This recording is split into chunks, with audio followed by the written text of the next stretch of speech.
Ya, veamos el tiro, Yo veamos el no tiro. supe cómo hacerla. Ya, entonces, dice, en la imagen para un codo suave largo, seguro que eso lo tengo que haber copiado de abajo, con K6. Codo suave largo, codo T, codo suave o T con reducción, codo suave largo. Este debe ser. Codo suave largo, ¿ya? En la imagen para un codo suave largo con K06, ¿ya? Y diámetro de 3 pulgadas. Diámetro 3 pulgadas. ¿Dónde está el diámetro acá? Eso es longitud, diámetro. Diámetro 3 pulgadas. Ya, ese que está ahí. Ya. Para el diámetro de 3 pulgadas y que el codo está por acá, ¿ya? Eso se une, ¿ah? Ese se une, tal como está aquí en la imagen, se une lo que uno está buscando con el de acá. Y ahí entonces corta el K. Entonces para K6, de ahí, para 3, o sea, uno tiene que cortar por aquí, o sea, cortará por aquí. Ya que lo que preguntan, la pérdida singular corresponde a 5 pi. ¿Y dónde está la pérdida singular aquí? Longitud equivalente en P. Ya, o sea, es esto que está acá. Lo que está preguntando es lo siguiente. ¿Ya? Voy a ocupar primero la segmentada para que vean cómo se ocupa, los que no saben cómo se ocupa, y ya luego respondemos la pregunta. Ya, si se fijan acá en esta imagen, uno tiene unas imágenes por el lado izquierdo, tiene aquí un par de ¿cómo que se llama? De escalas, y hay una línea segmentada, ¿ya? Hay una línea segmentada. Entonces, lo que uno inmediatamente se pregunta es, ¿para qué sirve todo esto? Entonces, cuando uno empieza a ver, dice, a ver, lo que tiene acá son elementos, ¿ya? Lo que tiene acá, uno tiene que leer y dice longitud equivalente de cañería recta en pies, y lo que tiene acá, ¿no es cierto?, es el diámetro de la cañería, ¿ya? Por lo tanto, ahí queda claro que estas son piezas, esta es longitud equivalente de pérdida, y este entonces es el diámetro de la cañería, dice acá, de la tubería.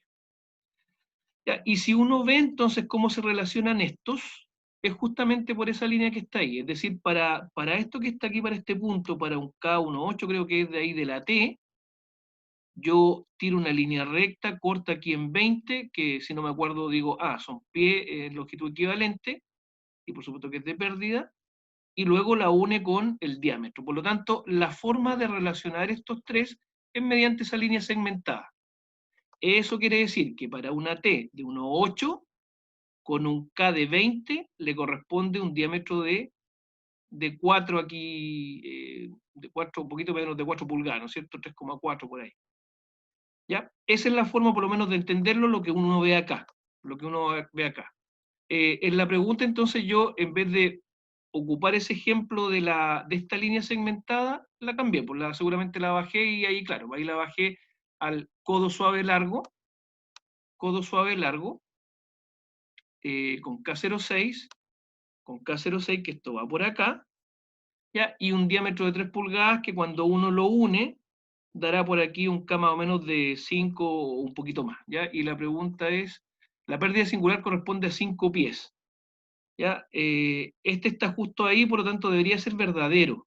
Debería ser verdadero porque está más o menos, ¿no es cierto? Esto es al ojímetro. Voy a poner aquí la calculadora, perdón, el teléfono para ver si más o menos eso. El caseto, paso aquí a 3 pulgadas. Sí, da justo, ¿no? Da más o menos justo. Da justo, con K06 y diámetro de 3 pulgadas. K06 y diámetro 3 pulgadas. Por aquí, perdón, se me perdió aquí. Esto por acá, ahí, acá todo.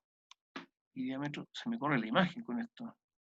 Me imagino como ustedes también ahí en el teléfono deben acordarse de mí cuando dicen, puchi, tengo que tirar una recta aquí en el teléfono, no es agradable.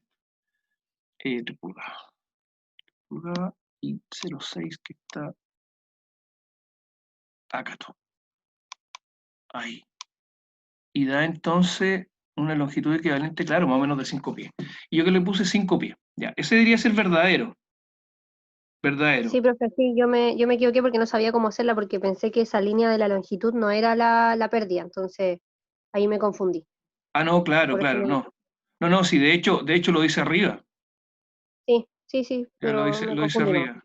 Claro, claro. Y Ya, después gracias. y de hecho lo explica acá al ladito, indica la pérdida de carga de una pieza especial en una longitud equivalente a la pérdida de fricción de la tubería.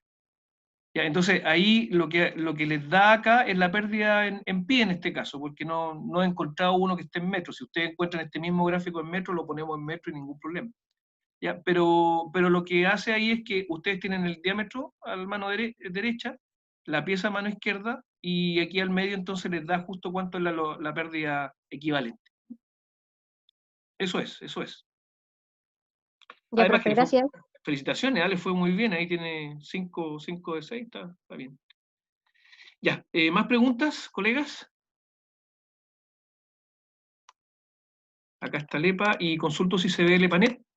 Ya, entonces, si uno, si yo les quisiera preguntar un ejercicio, yo por supuesto que lo que voy a hacer es partir de una bomba o de un estanque. ¿Ya? En ambos casos, si la bomba eleva 50 metros, parte de los 50 metros, si el estanque está a un nivel de 50, el agüita de arriba está entonces también con una presión de 50. ¿Ya? Distinto es la parte de abajo del estanque, que tal como les pasó en la prueba pasada, la cota del estanque es el nodo y eso no se condice, no se relaciona directamente con la cota piezométrica. ¿Ya? Así que en este caso tenemos un estanque y luego voy a poner nodos, vamos a poner una bien difícil, digamos, de manera de que yo tenga aquí los nodos para que me lo resuelva rápido esto. Y luego, si yo voy a hacer un sistema gravitatorio, ya sea que llegue a 0 la presión o que llegue a un número la presión, yo tengo que poner estanques en el EPANET. Aquí ya empieza el tema del programa. O sea, si alguien no sabe ocupar EPANET, claro, aquí le pondría nodos y no tendría cómo calcularlo, les tiraría error y todo lo demás. Pero el tips que les estoy diciendo yo es que le pongan estanque al final, en la salida. ¿Ya? Que el estanque significa presión, que a veces es 0 si no le ponen nada, o a veces tiene algo, tiene que llegar a una presión. Bien, entonces vamos a asumir que todos estos nodos están a la misma altura y le vamos a cambiar la elevación al estanque inicial. ¿Ya?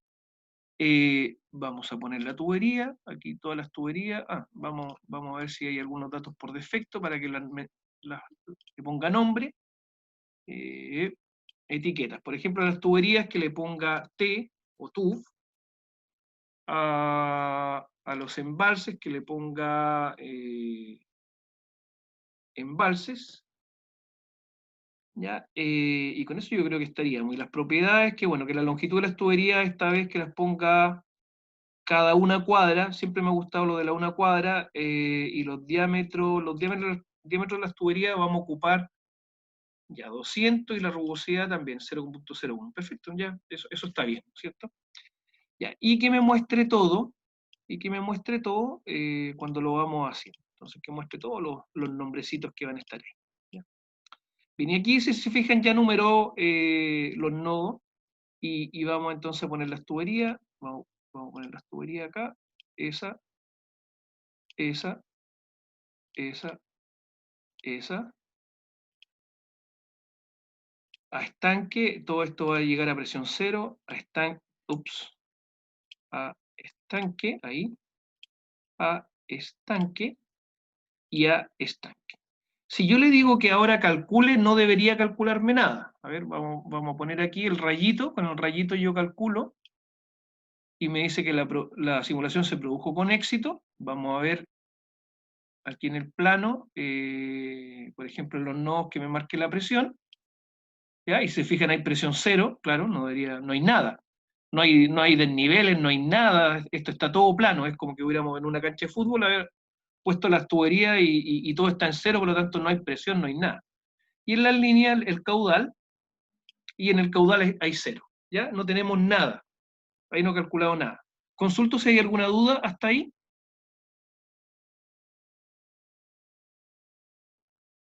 No, profe. Ya. Entonces, ¿qué es lo que tenemos que hacer para que se produzca flujo y para que haya presiones de salida, o alturas de velocidad y todo? Vamos a elevar, por ejemplo, cualquiera de estos estanques, ojo, cualquiera de estos estanques. Yo tengo aquí en una cancha, tengo esto, y si elevo cualquiera, entonces debería producirse caudal. Voy a pedirle que me que me marque la flecha hacia dónde va el caudal, para que ustedes vean que esto ya se torna bastante lógico, ¿eh? Se torna bastante lógico, una vez que ya uno comienza a entender esto, cómo funciona. Flechas de caudal, ahí está. Entonces que me diga hacia dónde va a ir el caudal. Aquí me está diciendo de que por lo menos hay agua acá y que está tratando de ir para allá, pero el caudal es ínfimo. Ahora sí que vamos a elevarlo. Lo vamos a elevar 10 metros, lo vamos a elevar 10 metros y ya ahora que se eleve 10 metros, lo pusimos en altura, le vamos a decir que calcule y ya fíjense lo que pasa. Elevamos este estanque 10 metros y ya ahora están pasando 108 litros. Vamos a revisar acá los datos de la red para que me digan que lo que está en la unidad de caudal son litros por segundo, ya que son los que están acá abajito. Entonces ya tengo litros por segundo, tengo la velocidad, el factor de fricción, las pérdidas unitarias por cada uno de los tramos. Bueno, eso se puede obtener en la pérdida total del tramo partido por la longitud, y con eso les da la pérdida por tramo. Pero fíjense que acá estamos. Si yo sumo 50,85 más 57,71 debería de darme 108,56. Si sumo esos 23 más 27 debería darme los 50 y así. ¿Ya? Y ahora ya, si se fijan, estoy llegando a cero, a presión cero. ¿Ya? ¿Hasta ahí se entiende? Sí, profe. Perfecto. Y luego, todos estos nodos están a nivel cero, no tienen altura. Pero yo les puedo pedir que me den igual, por ejemplo, aquí en el plano, ahora le voy a decir que en los nodos me marque no la presión, sino que me marque, por ejemplo, la altura. ¿Ya? Y ahí entonces en cada nodo me está marcando la altura de presión a la que está llegando. ¿Ya? Le podría decir yo que me marque también aquí en la salida cuáles son o que me muestre cuáles son las alturas de presión, si es que yo, por ejemplo, llego y le digo, mira, ¿sabes qué? Quiero que llegue a una presión de 10, o sea, no, de 5, porque el otro está 10. Por ejemplo, yo quiero que en este estanque llegue a 5 la altura de presión. Vamos a ver cómo se ajustaría los caudales si es que este estuviera 5. Y fíjense que si yo ahora elevo a 5 este estanque, fíjense que ahora el agua va de aquí para allá. Y esto es tremendamente importante, porque en la prueba uno tiene que entender esto. Es decir, si yo tengo todos los estanques a la misma altura, en una de esas yo podría elevar, por ejemplo, este estanque a 5 metros y ya ahora él produce un caudal hacia ese lado.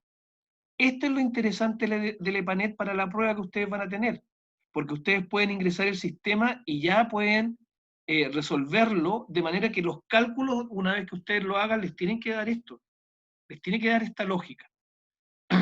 Otra cosa es también, si es que yo, por ejemplo, ya lo dejo en cero, fíjense que acá tengo 3,6 de presión en el nodo. Lo dejo en cero, voy a volver a calcular para saber que ahora nuevamente el caudal va hacia acá, fíjense que va hacia acá, pero ahora yo estoy llegando con 0,49 de presión acá, es muy bajo, no voy a jugar con ese. Voy a jugar con este 2,2. Yo tengo un P partido por gamma de 2,2 acá. Lo voy a elevar 1 metro. Lo voy a elevar en la cota 1 metro. Si lo elevo 1 metro, y ahora calculo, si lo elevo 1 metro, y ahora calculo, ahora ya en la presión me baja a 1,20, ¿se fijan? ¿Cuál es la altura? ¿Cuál es la altura de la línea de energía? Lo busco entonces por la altura. Está a la cota 2,2. Pero si yo ahora quiero ver el P partido por gamma, como el nodo está a 1 metro de altura, aquí ahora el P partido por gamma está a 1,20. Está a 1,20. ¿Se fijan? Entonces yo puedo ir calculando con la red todo lo que ya hemos visto. ¿Ya? Entonces sirve para saber hacia dónde van los caudales, y sirve para también ir viendo en cada nodo y en cada tubería más o menos cuánto da. Por supuesto que hay una diferencia que les va a dar con el Excel que hagan o con lo que calculen ¿cómo que se llama? En su prueba. Bien, no sé si hay dudas respecto de esto. Si no hay duda, aprovechamos de hacer una red cerrada acá.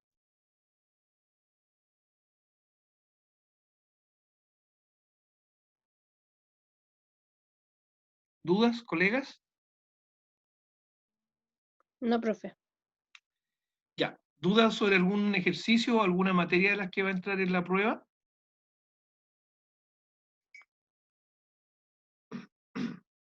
Las materias de la prueba, los recuerdos son pérdidas por fricción en fluidos con viscosidad, por lo tanto, tienen que saber ocupar la fórmula de Darcy-Weisbach, tienen que saber ocupar la fórmula de Hagen y Poiseville, tienen que saber ocupar el ábaco de Moody, que les va a permitir obtener el lambda, que el lambda después la llevan entonces a la fórmula de pérdida de flujo turbulento.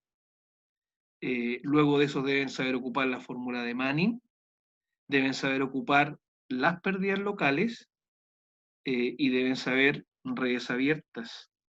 ¿Ya? De esa materia que les acabo de mencionar no hay ninguna duda, ¿está todo claro?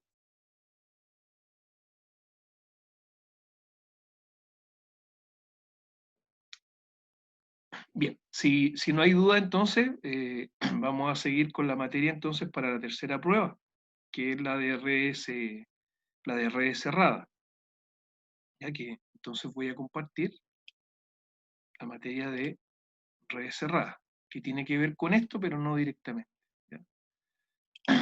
En términos conceptuales les va a servir para la prueba 2 de todas maneras, porque vamos a hablar de redes. Bien, les consulto si es que se ve la presentación.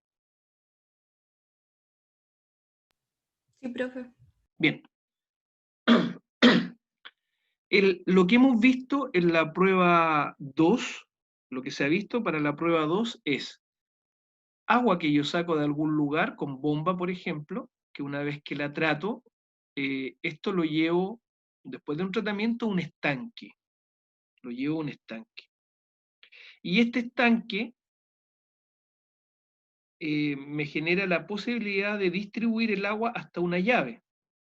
Hasta aquí, en general, los sistemas son con pérdidas locales incorporadas, porque esta agua con poca presión, por ejemplo, de un estanque que está a 4 metros, 5 metros, me genera pérdidas que podrían generar un bajo caudal que yo quiera entregar a una casa.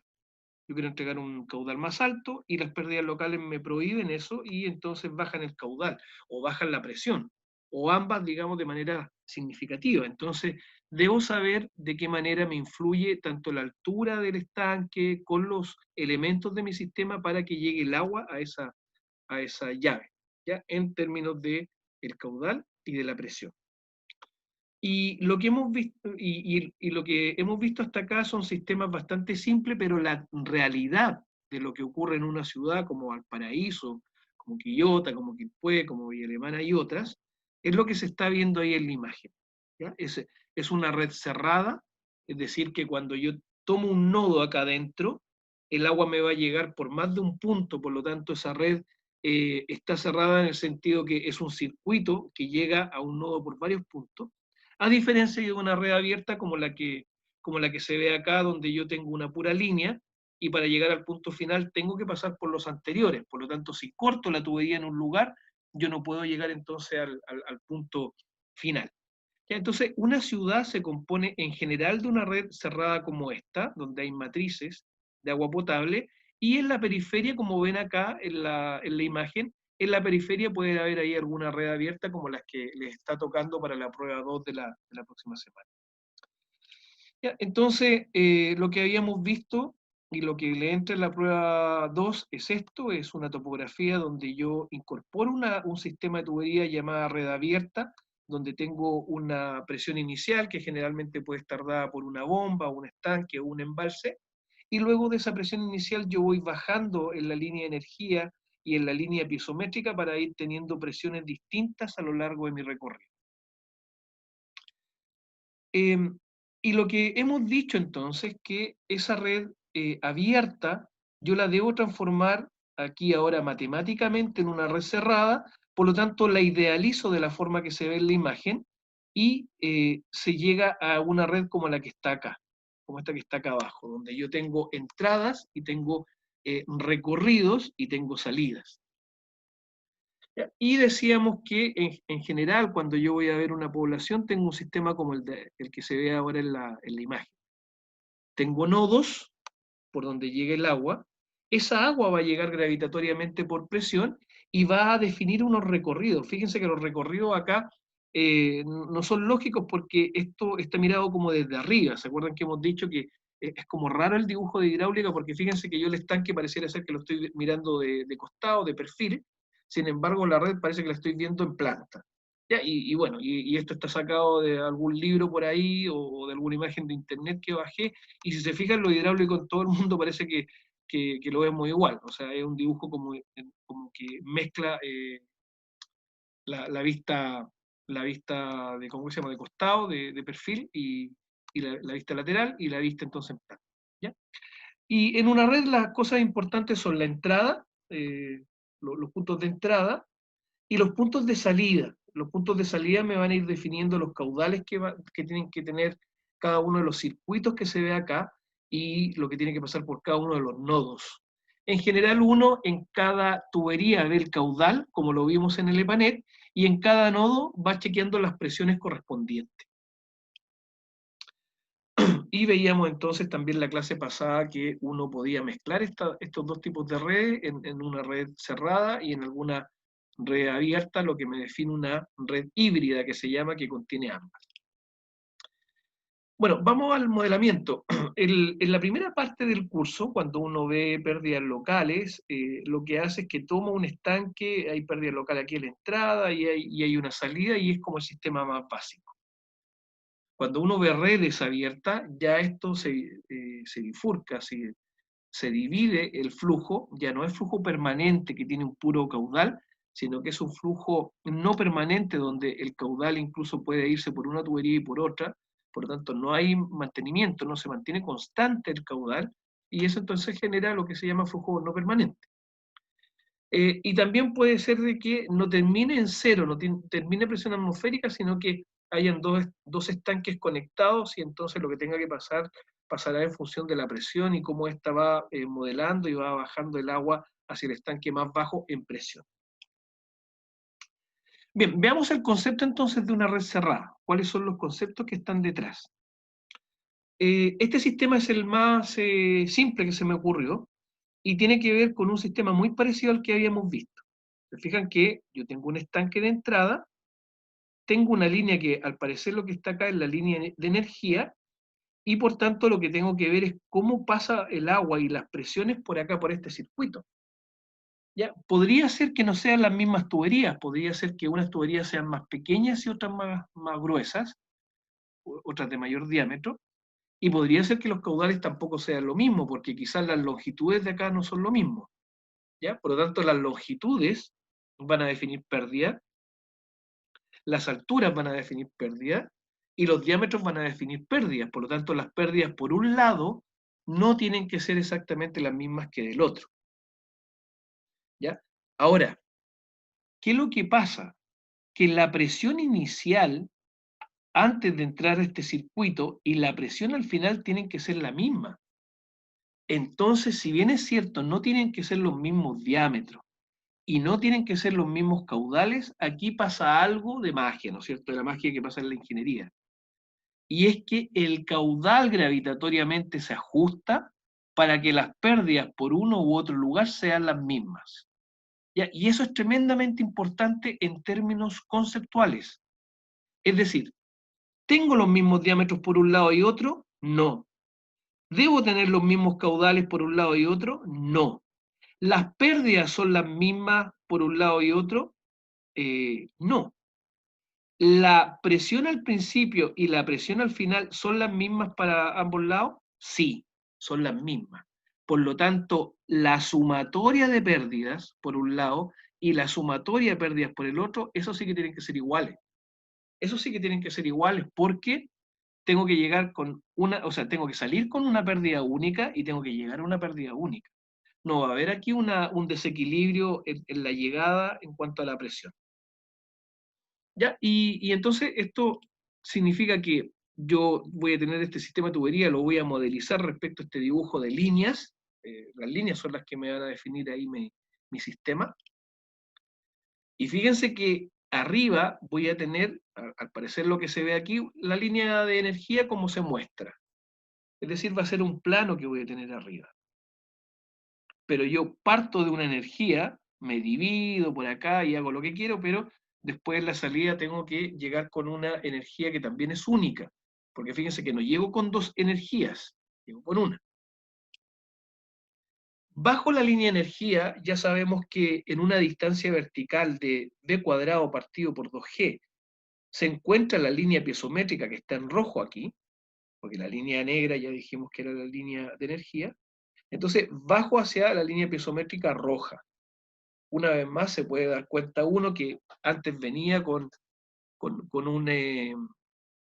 una presión, se divide la presión y después se llega con la misma presión.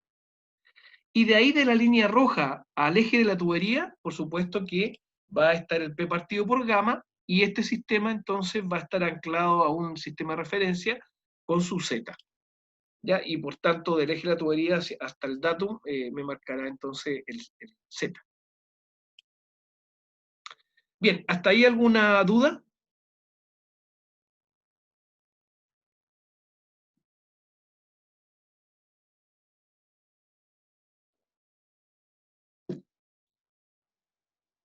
¿Hay alguien por ahí?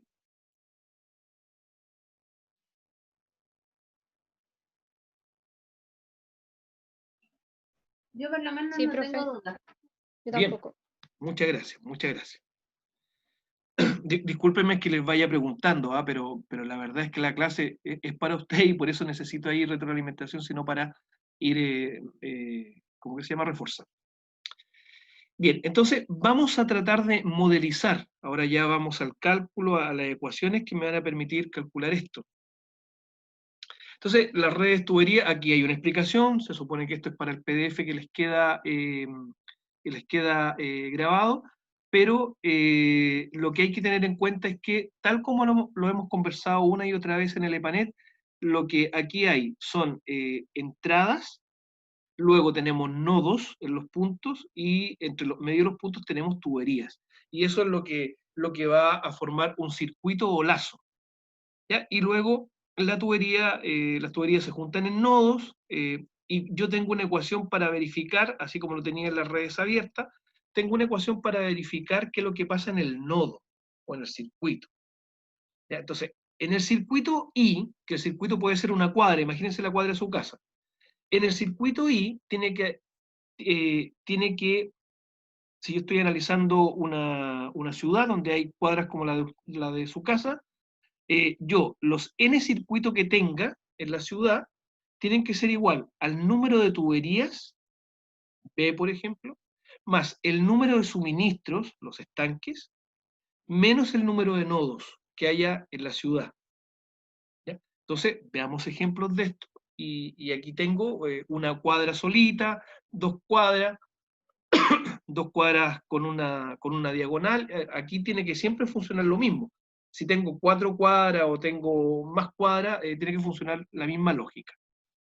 Ya, lo que van a ver en las pruebas son ejemplos como los que están a mano izquierda. Ya, a mano derecha ya se complejiza un poco, no tiene mucho sentido complejizarlo. Así que, en general, lo que vayan a ver si trabajan en SVAL van a ser sistemas como estos que están acá. Entonces, yo digo, mira, el número de lazos o circuitos, que el number of loops que sale acá arriba, es decir, yo tengo aquí, por ejemplo, un circuito, un loop, aquí tengo dos circuitos, acá tengo 1, 2, 3 circuitos, acá tengo 2 circuitos. ¿Ya? A eso se refiere con los circuitos, con los loops o con la sumatoria de tubería en un mismo lazo. ¿Ah? Entonces, circuito 1, circuito 2 circuitos, 3 circuitos. ¿Ya? Tiene que ser igual. Veíamos acá, esta cuestión está en inglés, pero si uno va atrás, dice el número de tubería más el número de suministro. Número de tuberías, cuento aquí 1, 2, 3 y 4. Número de tuberías, cuento 1, 2, 3, 4, 5, 6, 7 tuberías, por eso el 7. Acá cuento 8, es decir, 1, 2, 3, 4. Y después 5, 6, 7 y 8. Aquí entonces está el número de tuberías. Menos el número de nodos, es decir, acá tengo un circuito tiene que ser igual a 4 tuberías, menos el número de nodos, que son 4, 1, 2, 3, 4, más el número de entradas, ya que en este caso la entrada es 1. ¿Ya? Y por eso fíjense que dice 1 tiene que ser igual a 4 menos 4 más 1. Perfecto, ahí entonces tengo el sistema como para resolverlo por este método de Hardy-Cross. Y con las otras hago lo mismo, el mismo análisis para ver que sean consistentes entonces el número de tuberías con el número de ecuaciones que tengo, el número de variables con el número de ecuaciones que tengo para resolver este sistema. ¿Ya? ¿Cómo se hace entonces o cómo se plantea el sistema?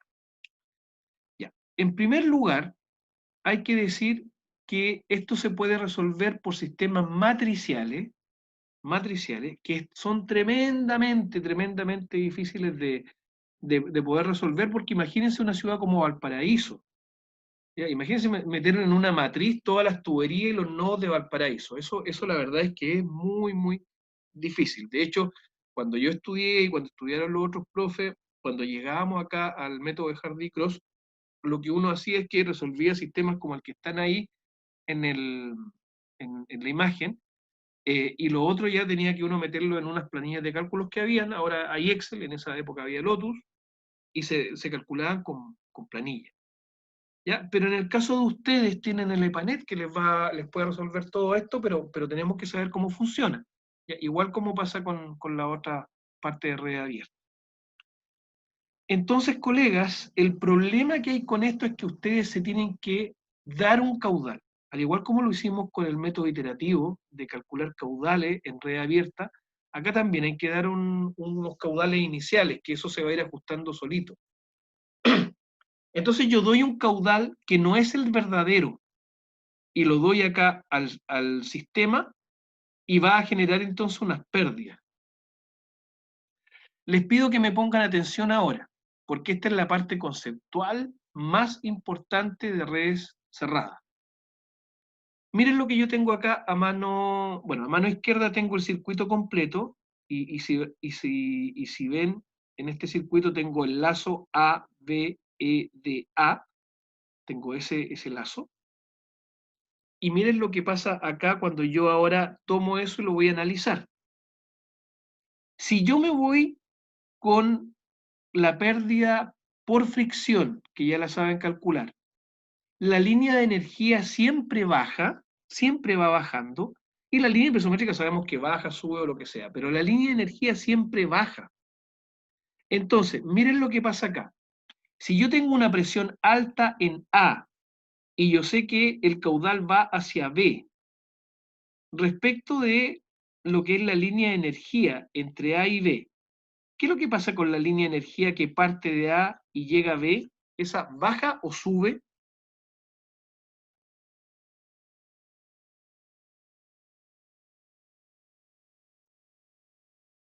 Línea de energía entre A y B, asumiendo que el caudal va hacia B.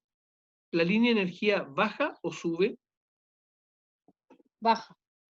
Baja. Entonces, si tengo la cota 100 y perdí 1 metro por fricción, voy a llegar a la cota 99 en B. Y fíjense que si el caudal va de B a E, y estoy en la cota 99, cuando voy hacia E, ¿baja o sube? Baja. Bajo. Pero fíjense lo que pasa ahora. Ahora viene un caudal de D a E. Por lo tanto, si yo estoy dibujando líneas de energía, ¿baja o sube hacia D?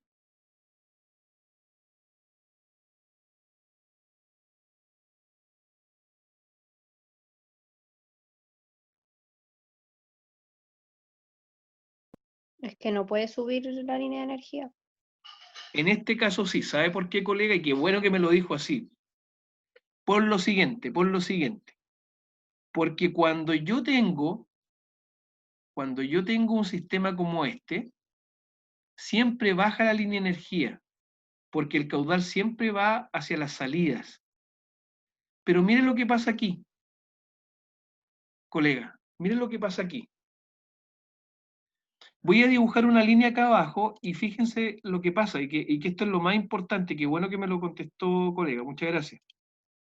Fíjese que de aquí, de este punto A a B, AC y AD, mire, yo voy bajo con mi línea de energía, bajo con mi línea de energía y bajo con mi línea de energía. Siempre va bajando, ¿no es cierto? El caudal va para acá. Y mire lo que pasa acá, en A, de A a B', también se cumple lo que usted dice, colega. Bajo a B', luego bajo a C', y mire lo que pasa, bajo a D'. Eso está bien, ¿no es cierto, colega? ¿Sí? Eso se entiende, ya. Pero ahora imagínense si yo quiero hacer un recorrido matemático de A a B bajo, de B a C bajo, de C a D bajo, pero miren lo que pasa de D a C'. Tengo que subir aquí, subo. Y de C' a B', subo. Y de B' a A', subo. Claro, porque me estoy dando la vuelta al perro que uno dice, ¿no es cierto? Estoy tratando de hacer un circuito. ¿Eso se ve claro ahí? De que yo en algún momento tengo que subir en el circuito. Sí, profe. Claro, entonces, fíjense entonces el cambio conceptual, que es muy bien lo que usted dice. Cuando tengo una sola tubería, o cuando tengo una red abierta que va hacia un lugar, claro, hacia donde va el caudal va bajando, voy teniendo menos presión. Pero si yo lo analizo matemáticamente, una red cerrada, fíjense que hay momentos en que yo subo, que son los que van en contra de mi caudal. En general van en contra. Ya, por eso que acá, esto que se ve muy claro acá, muy bien como ustedes dijeron, quizás no se ve tan claro aquí. ¿Ya? Pero acá por eso, yo bajo desde A hasta B y bajo hasta E. Pero luego cuando tengo que darme la vuelta ahora por este lado hacia A, subo hacia D y subo hacia A.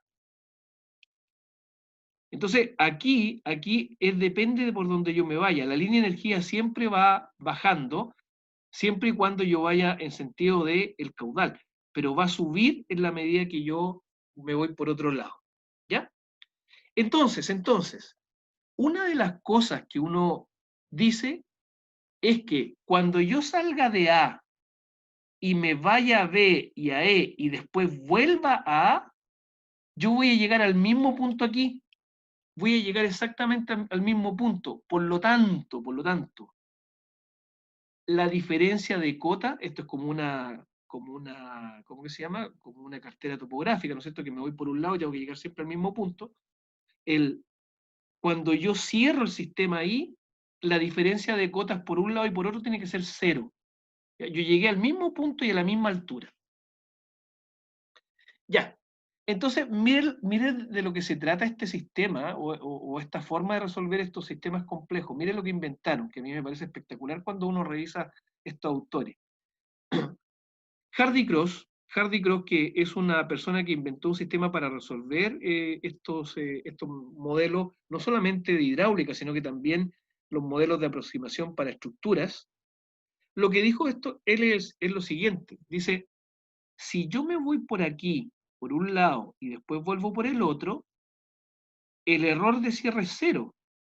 Ya, y si yo me doy caudales malos, si me doy caudales malos, me doy un caudal que no existe para tratar de que esto pase, ¿qué va a pasar aquí? ¿Cerrará o no cerrará en cero?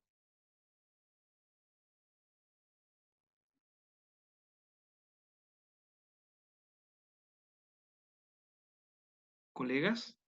Profe, ¿puede repetir la pregunta, por favor? Sí. Si yo tengo un caudal, por ejemplo, de 1 aquí, de 1, y tengo un caudal de 1 aquí, y eso me genera que, bueno, por el largo y lo que sea, aquí necesito un caudal de 2, y acá también un caudal de 2. Y con esos caudales de 1, 1, 2, 2, llego justo aquí al cierre y lo cierro bien. ¿Qué pasa si yo le cambio ese 1, 1, 2, 2? Si me doy, como yo no sé cuáles son los caudales, por ejemplo, y me quiero inventar unos caudales, y le doy caudales distintos, ¿ustedes creen que cerrará en cero aquí la línea de energía?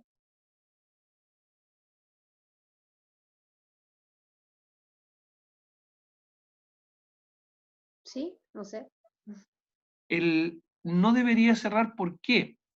Porque si yo cambio, recuerden que la pérdida es KLQ cuadrado. ¿Ya? Si yo cambio el caudal, me va a cambiar la pérdida. Y si me cambia la pérdida, yo no voy a poder cerrar bien acá. No me va a cerrar, porque le estoy poniendo otro caudal. Entonces no voy a llegar a la misma cota por este lado y por este otro lado. Entonces, lo que Cross propone es que ustedes le den caudales hasta que cierre en forma precisa. Porque cuando cierre en forma precisa, quiere decir que ustedes llegaron a los caudales.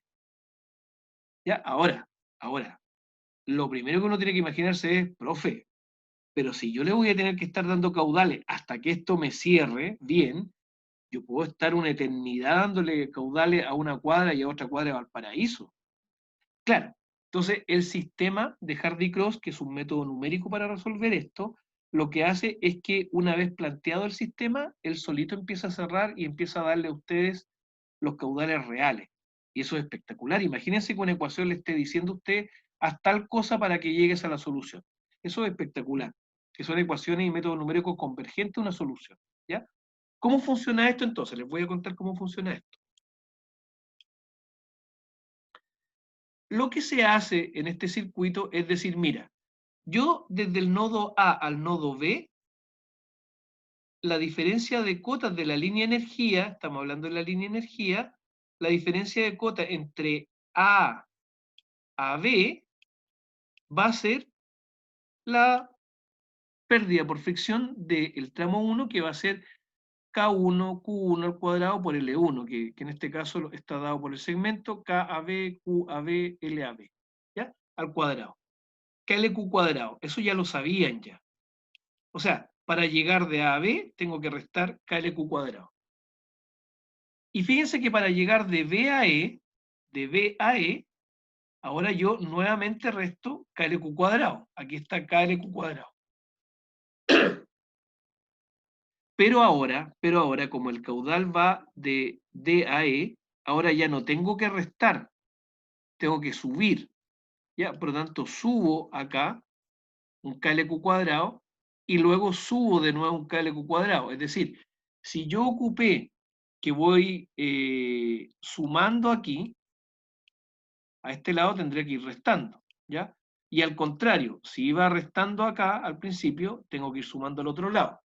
¿Ya? Ahí como ustedes quieran. ¿Ya? En términos de estas ecuaciones, lo que se está mostrando acá, y voy a limpiar esto, es que estas dos primeras van con símbolo positivo porque van por un lugar, y estas otras dos van con símbolo negativo porque van en contra del el caudal. ¿Ya? Ahora, ya habíamos conversado entonces que si yo sumo todo esto, me tiene que dar 0. Si los caudales son los correctos, cuando me vengo de A a B, de B a E, de E a D, y luego de D a A, cuando llegue aquí, el delta H, el delta altura va a ser igual a 0. Porque yo salí de un lugar y llegué al mismo. ¿Ya? ¿Hasta ahí se entiende?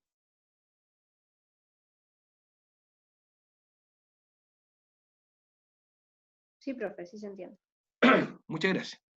Ya, entonces, esta ecuacioncita que está acá es la que ocupa el método. ¿Ya? Esa ecuacioncita que está ahí es la que ocupa el método. Entonces, esto es lo que hemos estado conversando, que el método de Hardy-Cross es un método que lo pueden ocupar en estructura, lo pueden ocupar en caudales, porque es un método de aproximación. Ya se aproxima a una resolución. Y es un método numérico donde uno le va dando caudales y por iteración me voy acercando. Entonces, lo que tenemos es que nos vamos por un lado, nos vamos por el otro, tenemos que igualar las ecuaciones yéndonos por un lado y yéndonos por el otro, y finalmente llegamos a que el delta del caudal es la relación entre esta ecuación que está aquí y la relación con esta ecuación que está acá. ¿Ya? Ahora, ¿por qué la sumatoria de KLQ cuadrado? ¿Por qué es la sumatoria de los KLQ cuadrados que me voy por, de los cuales me voy por un lado? ¿Y por el otro lado es la sumatoria de los KLQ cuadrados que me permiten llegar por el otro lado, ¿ya? La ecuación entonces tiene un símbolo negativo y tiene un 2 ahí en la parte de abajo. Y se ocupan los valores absolutos porque ustedes se pueden ir con valores negativos o positivos por uno u otro lado, por lo tanto, en algunos lugares tengo que hacer la diferencia entre los caudales de un lugar y otro, ¿ya? Pero básicamente lo que ocupa el sistema es esa ecuacioncita que está ahí para resolver el método numérico, ¿ya? Veamos entonces cómo funciona esto. Vamos a la aplicación. Vamos a la aplicación. Si yo tengo esta figura en Valparaíso, por ejemplo, para ver cómo se distribuyen y cómo se calculan los caudales, yo lo que voy a hacer es que, por ejemplo, podría partir el sistema en un circuito, circuito 1, circuito 2 y circuito 3. Yo lo podría hacer así. Alguien podría decir, mira, yo voy a hacerlo en 1, donde tomo todas las tuberías externas, 2, que tomo un triángulo interno, y 3, que puedo tomar otro triángulo. ¿Ya? Lo que interesa es que en la nomenclatura todas las tuberías estén siempre consideradas. Siempre consideradas. Y acá, por ejemplo, tengo un ejemplo de prueba. Esto ya es una prueba que hice en algún momento. ¿Y cuál era el sistema? Este lo vamos a resolver y con esto ya van a quedar claros con cómo se hace. Tengo un sistema donde entra un caudal 2, por aquí va un caudal que no tengo idea cuánto es, sale un caudal 3, va un caudal por acá entre 3 y 4 que no sé cuánto es, luego se viene un caudal por aquí, hacia 1, sale por el caudal 1 algo, y después se viene por acá otra parte del caudal que no sé cuánto vale, y sale el caudal 4. Ya, cuestiones generales de esto. Primer tips de estos sistemas. La entrada al sistema tiene que ser igual a la suma de las salidas. ¿Ya? Entonces, caudal 2 es de 1000, entonces lo que suma Q3, Q4 y Q1 tiene que ser 1000 también. ¿Ya? Por lo tanto, si por Q1 sale 100 y por Q3 sale 100, por Q4 seguro que tienen que salir 800. ¿Ya? Porque la suma de 100 más 800 es 1000. Por lo tanto, la suma de las entradas tiene que ser igual a la suma de las salidas. ¿Ya? Eso es lo primero que uno ve en este sistema. Las longitudes están dadas, fíjense que están dadas aquí, son de cuadra y media, y los diámetros son, bueno, para todo este sistema de distribución de agua potable son 250, por lo tanto, si tengo los largos y tengo los diámetros, lo que me están pidiendo seguro son las presiones en el sistema. ¿Ya? ¿Y qué es lo que hago para resolverlo? ¿Qué es lo que hago para resolverlo? Tengo entonces esta entrada, tengo esa salida, y ¿qué es lo que tengo que hacer para resolverlos? Tengo que darme yo caudales. Yo me doy caudales. Entonces digo, y cualquiera, me puedo dar cualquiera, lo invento yo. Si entran 1000, yo me invento que por aquí van 400. Lo digo yo, puede ser cualquier número que a usted se le ocurra. Puede ser 1 litro, puede ser 999 litros o cualquier valor que esté entre esos números. Ya, 400. Y de esos 400, fíjense que dejo 100 acá en Q3 y como tenía 400, le dejé 100 a Q3, entonces 400 menos 100 me quedan 300 acá. Por el otro lado hago lo mismo, 400, dejo 100 ahí y tengo 300. Bueno, y como yo entré con 1000 a este nodo y salieron solamente 800, por supuesto que por el medio van 200. Ahora, como vengo con 300, vengo con 200 y vengo con 300, la suma de S con S con S me da entonces los 800.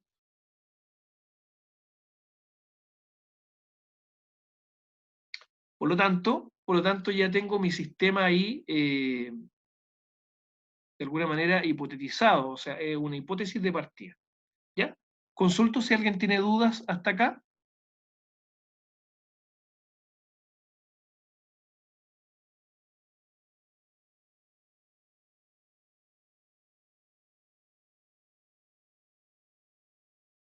Colegas, los perdí. Profe, yo tengo una duda. Ya. Que ese 400 usted lo inventó porque te tiene que dar igual en el Q3, o sea, la suma del Q3 más el Q1 para que te dé 1000. La del Q3 más el caudal 1. No, porque ¿Sí? el Q3 son 100 y 100 más 400 dan 500. Sí, y del otro lado también iba 1000. Eso es, ahí sí, ahí sí. O sea, el 1000 se tiene que distribuir en En estos 2, tres, digamos, ya. en los tres, porque fíjese Ah, que en, es en los 3, 400, ya. 400 y 200 para abajo. Entonces, lo que uno ve son los Ah, ok. nodos, ¿ya? Ve los nodos. En el nodo tiene que sumar, lo que entra tiene que ser igual a lo que sale. Ya, ¿Ya? Entonces, por gracias. ejemplo, en este nodo, en este nodito, entran 1000 y tengo entonces 400, 200 y 400. Ahí. Entonces, entran 1000 y ahí están los 1000. En este nodo de acá, entran 400, salen 100 y sigo con 300. En este nodito igual. Entran 400, salen 100 y siguen 300. ¿Ya? Y en este nodito de acá, 300 más 200 más 300 da 1800. Entonces yo ahí voy sumando en el nodo. Lo que interesa es que en el nodo lo que entra tiene que ser igual a lo que sale. Buena pregunta, buena pregunta. Ya, y aquí entonces es como uno lo hace en Excel. ¿Ya? Aquí uno lo hace en Excel. ¿Ya? Los caudales que yo medí recién, bueno, a ver, estos son los tramos que son dados, longitudes que son dadas, diámetros que son dados. Si tengo el diámetro y el número de Manning, tengo el K, y los caudales iniciales son los que acabamos de darnos, ¿ya? Esto que está acá abajo, fíjense que el 2,3 es 4, el 3,4 es 3, y aquí viene un 0,2 que es negativo, ¿ya? ¿De dónde sale el número negativo? Se los voy a comentar inmediatamente, ¿ya? Voy a terminar la tabla y se los comento. Número de Manning que está dado, K por L, si tengo L y K lo puedo calcular, y acá está el valor absoluto del Q, ¿ya? Porque a veces es negativo y otras veces es positivo, ¿ya? Sí, pero es KLQ, es eso que está ahí, KLQ, Q en valor absoluto, es eso que está allá, y el delta Q es un valor que ahora les voy a decir de dónde sale, ¿ya? Así que de la tabla, por lo menos lo que está marcado ahí, uno lo puede calcular directamente, ¿ya? Voy a borrar todo esto.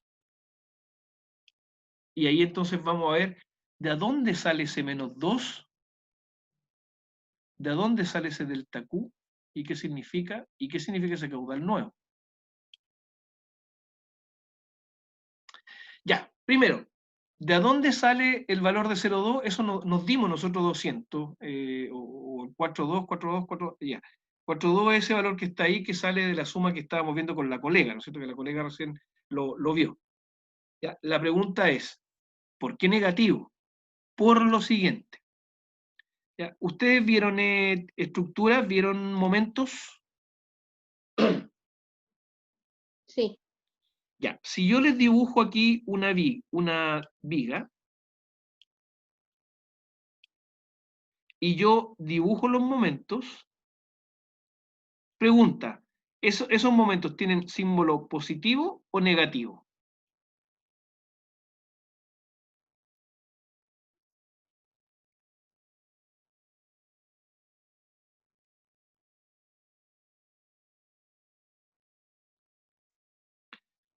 ¿Saben por qué la duda de los que estudian estructura?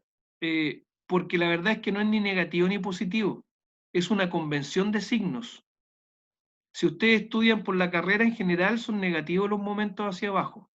Pero si ustedes estudian del libro, por ejemplo, del Chaun, de resistencia a materiales, ahí les va a salir que son positivos. ¿Ya? Y de hecho, a veces es negativo y positivo acá abajo, o a veces lo dibujan para arriba. ¿Ya? Y es positivo y negativo arriba. Porque es por convención, dependiendo de ese punto. ¿Ya? Entonces, esto que está aquí, se los digo esto porque en este caso es lo mismo. ¿Ah? Nosotros vamos a convenir algo. ¿Ya? Cuando yo tengo un reloj que marca las 12 acá arriba, marca las 3 acá al lado, marca las 6 acá abajo y marca las 9, este reloj tiene una manecilla que va hacia allá. Ya, vamos a convenir que cuando los circuitos sigan el sentido reloj sean positivos, y vamos a convenir que cuando vayan en contra de las manecillas del reloj va a ser negativo. ¿Ya? Entonces, eso es una convención. Convención. ¿Ya? Y por eso acá está la convención. Este circulito segmentado muestra que el sentido reloj va a ser positivo. Eso es lo que dice. ¿Ya? Eso es lo que dicen esas flechas, ese circulito con flecha. Dice que la convención es sentido reloj positivo. Ya, y fíjense que cuando el caudal vaya en el sentido del reloj es positivo. ¿Ya? Como va en sentido reloj, el 2,3 es positivo, el que va de 3 a 4 es positivo, pero fíjense lo que pasa con el que va para abajo. Aquí es negativo, porque va en contra del sentido reloj. El sentido reloj va para arriba, y este va para abajo. Entonces, el caudal 2,4 es negativo en el circuito 2. Circuito 2,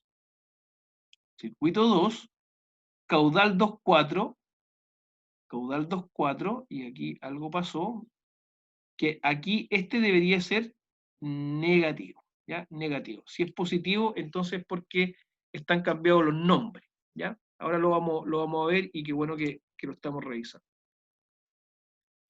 Ya, que está acá arriba. Entonces, este circuito que está acá tiene que es negativo respecto de el giro, que es positivo, y ¿no es cierto?, que es negativo. Tiene dos negativos y un positivo,